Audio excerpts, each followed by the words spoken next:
Alors, bienvenue dans ce chapitre, voilà, dans lequel nous allons justement améliorer l'interface que nous avions réalisée à l'occasion du TP de notre module précédent. OK? Et l'objectif ici, c'est justement de faire en sorte que ce site soit bien évidemment responsive et donc qu'il ait un bon affichage en fonction donc des différents terminaux. Alors ici déjà, moi je vais ouvrir ici les DevTools. Bon, oui, les DevTools et ces petits outils. Et quand je vais redimensionner, vous voyez maintenant que euh, notre site, ok, vous voyez qu'ici, il change. Bon, au départ, on a des lignes de 4 items. Après, il change. On voit ici que la sidebar devient un peu plus petite. Le menu s'adapte, voilà. Hop. Après, on a 3 items par ligne, ainsi de suite. La sidebar est correcte. Le menu ici, vous voyez qu'ici, il s'adapte, voilà.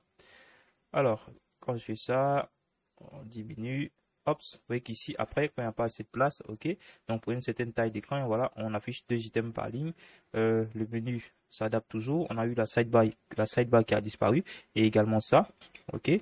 Pour faire un peu plus de place. Et après, quand on est totalement mobile, ok, vous voyez qu'ici, ça disparaît. Et hop, on a quelque chose de plutôt correct. Ok, et donc quand on regarde un peu, on a essayé de limiter un tout petit peu, voilà, le comportement du site ici de YouTube. Bon, comme je l'ai dit tantôt, au niveau de YouTube ici, on a du JavaScript qui est mis en place, voilà, pour créer ces effets-là. Donc, pour l'instant, le JavaScript n'est pas l'objet de ce cours, donc je ne vais pas écrire de code JavaScript dans cette formation. Vous voyez qu'ici, le menu c'est un tout petit peu adapté, seulement que nous, on n'a pas mis cet icône. Donc, vous pouvez justement le mettre. L'avantage ici avec le responsive, c'est que vous pouvez cacher et afficher ces nombre de choses en fonction justement donc des différentes tailles d'écran. Ok, donc on est plutôt pas mal. Voilà. Alors, quand je fais ça, on voit qu'on a 2. Après, on a 3, un peu comme ce qu'on a vu tout à l'heure au niveau de notre page, et ainsi de suite. Ok, donc on peut dire que notre site est devenu un tout petit peu plus intelligent, et donc il s'adapte. Ok, bon. Alors, ce que je vais faire déjà, je crois que vous avez toutes les bases, donc je vais tout simplement vous montrer les codes sources que j'ai écrits, et de toute façon, je vais vous offrir un lien pour que vous puissiez avoir justement le code à jour. Alors, déjà ici, au niveau de cette page, on a une petite difficulté parce que vous vous souvenez, quand on l'avait codé, on n'avait pas encore découvert justement voilà le responsive web design et donc on avait pensé desktop first. Donc on avait déjà réfléchi à l'intégration du site uniquement pour pour la taille d'écran qu'on avait. Or, pour les bonnes pratiques au niveau du responsive web design, il faut toujours penser mobile first, ok? Ça veut dire qu'il faut penser à l'affichage et à l'intégration de son site, d'abord pour les mobiles et ensuite pour les terminaux de plus grande taille, notamment les tablettes, les PC et les smart TV par exemple, ok? Alors ici, ça va me créer un tout petit peu de difficulté parce que vous allez voir ici que j'étais obligé de répéter un tout petit peu de choses pour rester simple, ok? J'étais obligé de faire quelques répétitions. En vrai dire, je savais pas trop comment faire pour qu'on puisse avoir quelque chose d'assez simple et tout ça. Ok, parce que après, si on veut tout complexifier, il va falloir encore créer ici des conditions média quiz beaucoup plus complexes pour éviter de se répéter.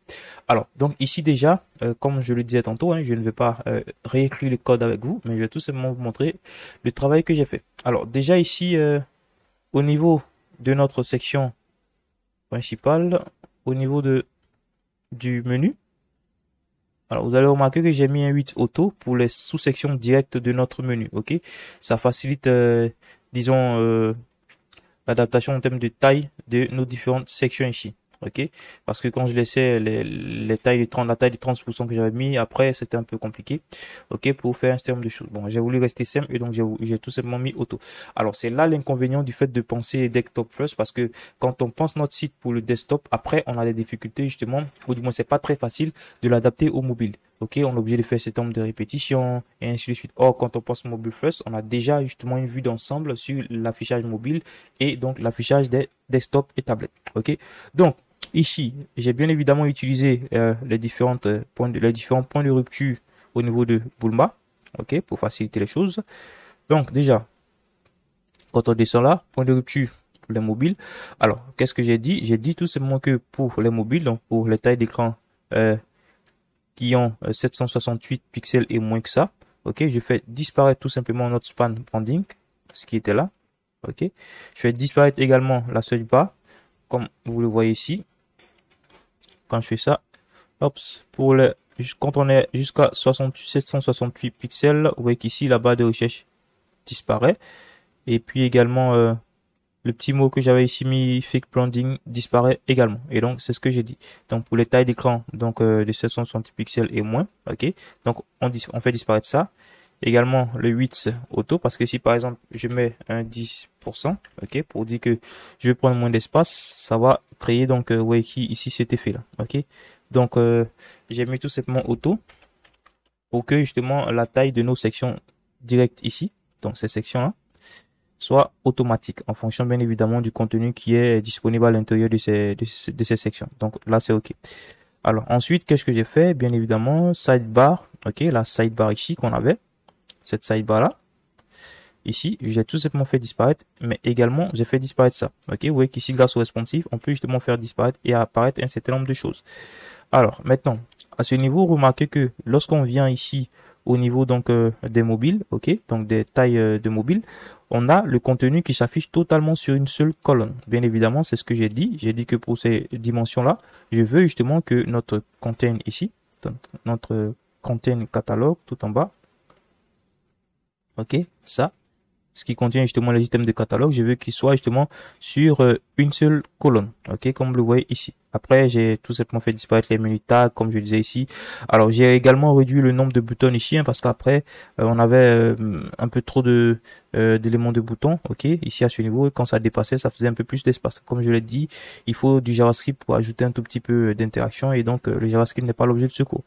Alors, en plus, qu'est-ce que j'ai fait? Bien évidemment, j'ai dit que ici, on a donc des 8 à 80%, ok, ce qui fait que vous remarquez que nos items d'articles ne sont pas totalement pleins. Ok. Et quand on regarde la taille justement de ceci, on voit ici bel et bien, hop, qu'on a 80%. Ok.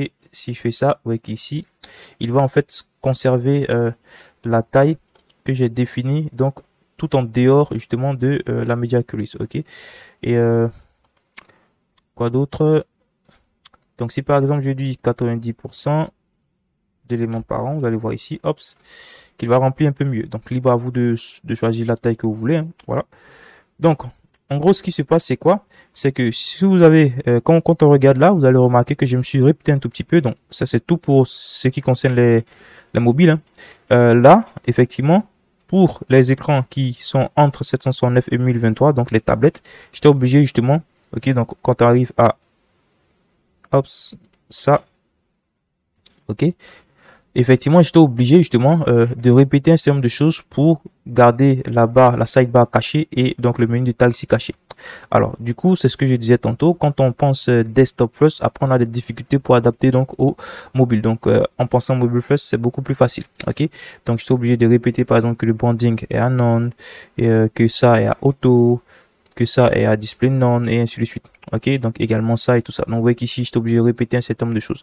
Mais bon, en gros, j'ai tout simplement mis ça. Voilà, donc je suis obligé de me répéter comme je le disais.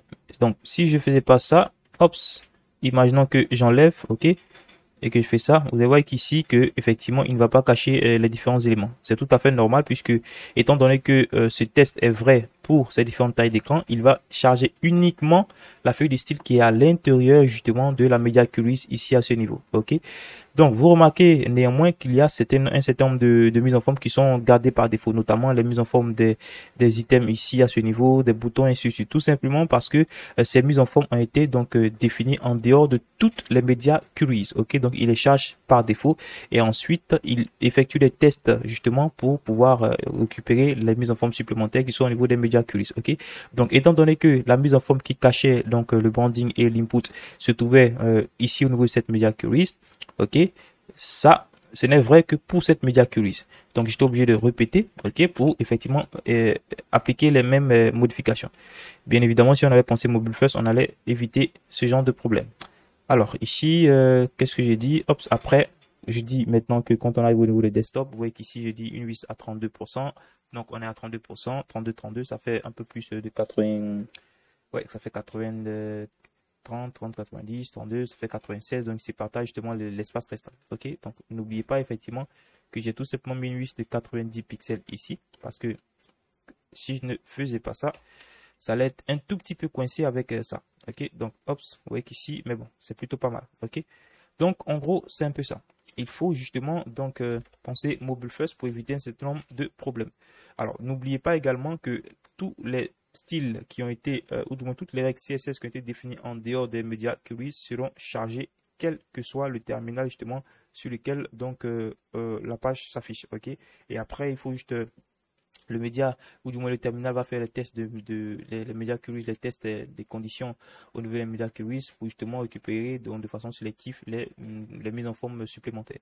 Ok, donc voici un tout petit peu, hein, voilà, en gros ce que j'ai fait. Vous aurez le code source en description, donc n'hésitez pas à tester. Franchement, il n'y a pas d'autre moyen, ce n'est que par la pratique que vous allez maîtriser les choses.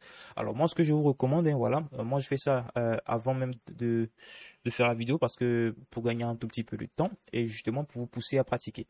Alors mon conseil, ma recommandation, c'est que vous puissiez justement effacer toutes les feuilles, tout le style ici qu'on a fait. Ok, bien évidemment.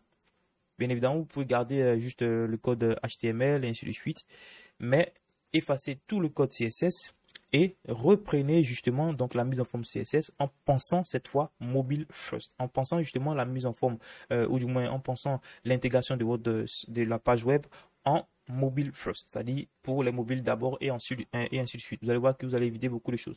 Donc par exemple, vous pouvez justement, alors bien évidemment, il y aura un certain nombre de mises en forme globales, hein, par exemple les polices, les resets CSS, le box sizing, ainsi de suite. Donc toutes les mises en forme qui doivent être chargées pour tout type de terminal, n'hésitez pas à les mettre justement de façon globale, donc en dehors des médias queries. Et après, vous créez donc des règles CSS justement, hein, voilà, pour les différents écrans, ok, dans lesquels par exemple, vous mettez and ops max 8 et après vous pouvez mettre par exemple pour les mobiles, ainsi de suite, ensuite pour les tablettes, ici, ensuite pour les desktops. Ok, donc ça c'est mon conseil pour vous permettre de pratiquer un tout petit peu. Ce n'est qu'en pratiquant que vous allez évidemment maîtriser les médias queries. Alors c'est pas tout. Dans le chapitre prochain, je vous propose donc de relever un tout petit défi et je vous réserve la surprise pour le chapitre prochain. Allez, c'est parti.